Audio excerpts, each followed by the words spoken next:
শিক্ষার্থীদের বিভিন্ন নেতাদের বাসায় পাঠায়। সাধারণ শিক্ষার্থী আবার নেত্রীরা নিজেরা তো যায়, তারপরে যারা তাদের আন্ডারে থাকে সিটি তাদের কি করে বিভিন্ন নেতাদের বাসায় পাঠায়। এই হলো আমার ইডেন কলেজের চিত্র। কোন মেয়েটা দেখতে একটু বেশি সুন্দর সেই মেয়েটাকে তারা সিলেক্ট করে রাখে যাতে তারা সত্য কথাটা বলতে পারে। রুমে নিয়ে গিয়ে তাদেরকে বিভিন্ন ধরনের হুমকি ধামকি দিয়ে বিভিন্ন ধরনের খারাপ উদ্দেশ্যে বিভিন্ন প্রস্তাব।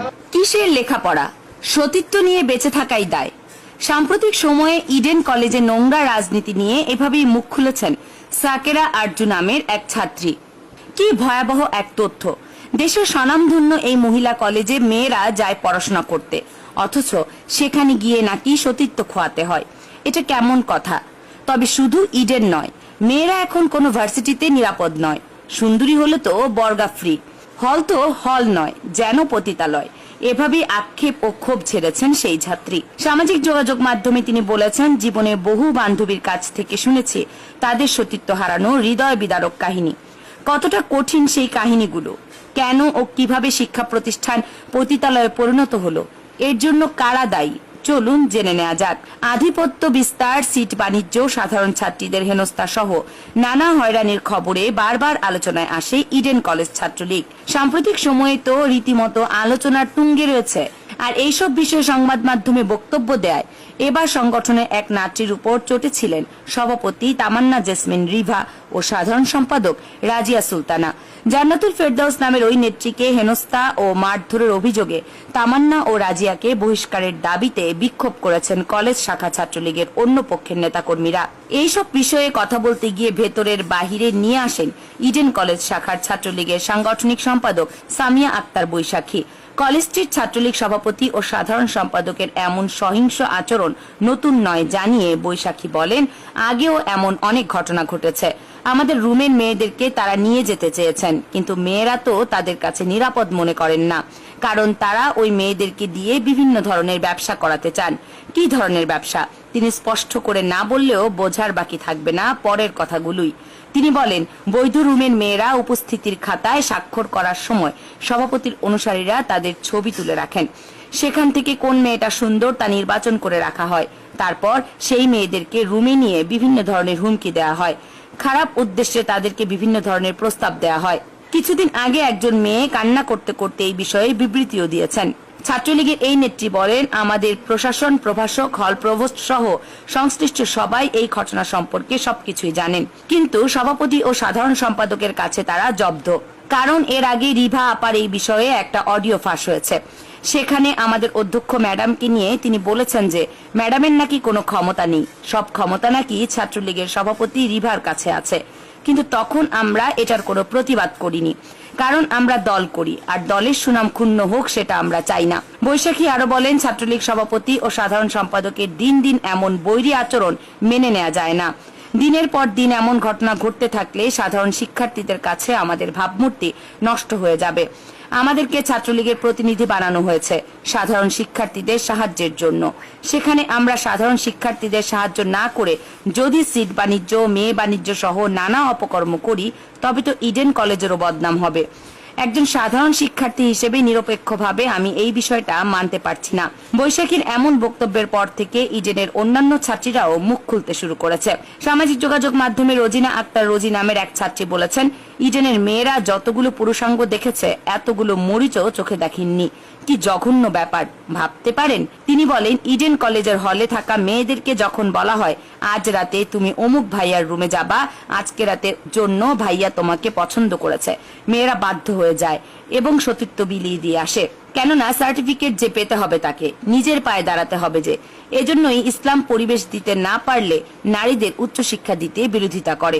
এটা করেছিলেন বলেই না মরহুম শফি সাহেবকে কুখ্যাত তসলিমা পতিতারা অপমান করেছিল, অথচ আজ হুজুরের কথা দিনের আলোর মতো পরিষ্কার। যাই হোক, আবারও ফেরা যাক সাবেক ইউনিয়ন সাকেরা আরজুর কথায়। তিনি বলেছেন, আমাদের ম্যাচ মেম্বাররা সবাই ছিলাম নামাজি। ইডেন লাইফের এক্সপেরিয়েন্স আছে অনেক। অনেক সময় দেখতাম চোখের সামনে এক বান্ধবীকে ডেকে নিয়ে গেছে, একটু কান দিলেই শুনতাম তার কষ্টের গোংরানির শব্দ। পাশের ম্যাচে ঢুকতে দেখেছি বহু কিছু, কিছুই করার নেই, ছিল না। নিজেকে সেভ রাখতে পারাটাই যে বড় বিষয়। তিনি বলেন, প্রতিদিন 2 রাকাত নামাজ পড়ে সৃষ্টিকর্তার কাছে প্রার্থনা করতাম যেন শকুনদের চোখে না পড়ি। আল্লাহ পাক দোয়া কবুল করেছেন। তিনি একটা অভিজ্ঞতা শেয়ার করে বলেন, পাশের রুমের এক বোন গেছে, কয়েকজন পুরুষ নিজেদের কামবাসনা পূরণ করে ছেড়ে দিয়েছে। মেয়েটি হলে এসে কাঁদলো, শুনলাম, সান্ত্বনা দিলাম। যাওয়ার আগেই তো ভাবতে পারতে, এইগুলা তো রুটিন হিসেবেই চলে। অনেক মেয়ে ভিআইপি হোস্টেলে নম্বর দিয়ে আসে। ইডেনের ছাত্রীদের ডিএনএ টেস্ট করলে 70% মেয়ের ব্লাডে জীবাণু পাওয়া যাবে বলেও মন্তব্য করে আরজু। তিনি বলেন, হলগুলোতে সতীত্ব ঠিক রেখে চলা ইম্পসিবল। শুধু ইডেন নয়, বান্ধবীরা যারা বিভিন্ন ভার্সিটিতে পড়ে, খবর নিয়েছি, ফিজিক্যালি যন্ত্রণা আছেই। ভোগের রাজ্যে সবাই পাহারাদার, সবাই চলে নিয়ম মতো, বাড়িতে যায় ভদ্র সেজে। সাকেরা আরো বলেন, এ হারে শুধু ছেলেরা দায়ী নয়, কিছু মেয়েও আছে দুশ্চরিত্রের। ওরা যত পুরুষাঙ্গ দেখেছে, জীবনে এত কাঁচামরিচও দেখেননি। অনেক মেয়ে নিজ থেকে ছেলে পটায়, নাইট কাটে নিজ খরচে। আজিমপুর বংশীবাজারে ম্যাচ নেয় কয়েকজন মিলে। এ তো ম্যাচ নয়, পাওয়ার কম্পিটিশন হাউস। এই ম্যাচেই কুমারিত্ব শেষ, সব হারিয়ে বাড়িতে যাই, বউ হয়ে ঢাকায় ফেরে। কি জঘন্য সব তথ্য। একসময় ইডেন কলেজের নামে এটা সেটা শুনতাম, তবে সঠিক তথ্য ছিল না। এবার স্বয়ং ছাত্রীদের থেকে শুনে অবিশ্বাসের তো কারণ নেই। সব মিলে ইডেনের নানা বিষয় নিয়ে সামাজিক যোগাযোগ মাধ্যমে ইডেন কলেজ ও ইডেন শিক্ষার্থীদের নিয়ে ট্রল করা হয়েছে এবং হচ্ছে। অনেক শিক্ষার্থী নানাভাবে হয়রানির শিকার হচ্ছেন ফেসবুক সহ সামাজিক যোগাযোগ মাধ্যমে। তবে এসব কিছুকে মিথ্যে ও বিএনপি জামায়াতের ছড়ানো গুজব বলছে ইডেনের ছাত্রলীগ নেত্রীরা। অথচ শিক্ষা প্রতিষ্ঠানের মতো পবিত্র জায়গাকে পতিতালয় বানানোর মূল কারিগর ছাত্রলীগের এই নেত্রীরাই। অনেকের তো সরাসরি অভিযোগ, ছাত্রলীগের সভাপতি তামান্না জেসমিন রিভা ও সাধারণ সম্পাদক রাজিয়া সুলতানা কোনো পুরুষকে ধরে আনে না, এরাই সাপ্লাই করে। নারী হয়েও নারীর শত্রু এরা। এই সময়ে ইডেনের জঘন্য পরিবেশ যেমন উঠে আসছে, ঠিক তেমনি ভাবে কিছু অন্যরকম তথ্যও আসছে। যেমন নাম প্রকাশে অনিচ্ছুক এক ছাত্রী বলেছেন, ঐতিহ্যবাহী ইডেন কলেজে বর্তমান ছাত্রী সংখ্যা প্রায় 35,000-এর মতো। এর বেশিরভাগেরই রাজনীতির সঙ্গে সম্পৃক্ততা নেই। আমরা শুধু পড়াশোনা করতেই এই কলেজে ভর্তি হয়েছি। মুষ্টিমেয় কিছু ছাত্রলীগ নেতাকর্মীর অপকর্মের কারণে যেভাবে সংবাদ প্রচার করা হচ্ছে, তাতে আমাদের সম্মানহানি হচ্ছে। সাধারণ মানুষের কাছে কলেজ সম্পর্কে একটি ভুল বার্তা যাচ্ছে। এই ছাত্রীর কথা ফেলে দেওয়ার মতো নয়। তবে এটা তো মিথ্যে নয় যে যুগ যুগ ধরে শিক্ষার নামে পতিতাবৃত্তিও চলছে ইডেনে। সেটা 10% ছাত্রীদের মধ্যে হলে তাহলে বুঝুন সঠিক পরিবেশ ছাড়া নারী শিক্ষার কি পরিস্থিতি। মহিলা কলেজ হয়েও এটা যেন সহজাত শিক্ষার চেয়েও ভয়ঙ্কর। তাই তো অনেকে বলছেন, আপনার কোমলমতি সুন্দরী মেয়েকে পড়াশোনার নামে শকুনের হাতে তুলে দিবেন না।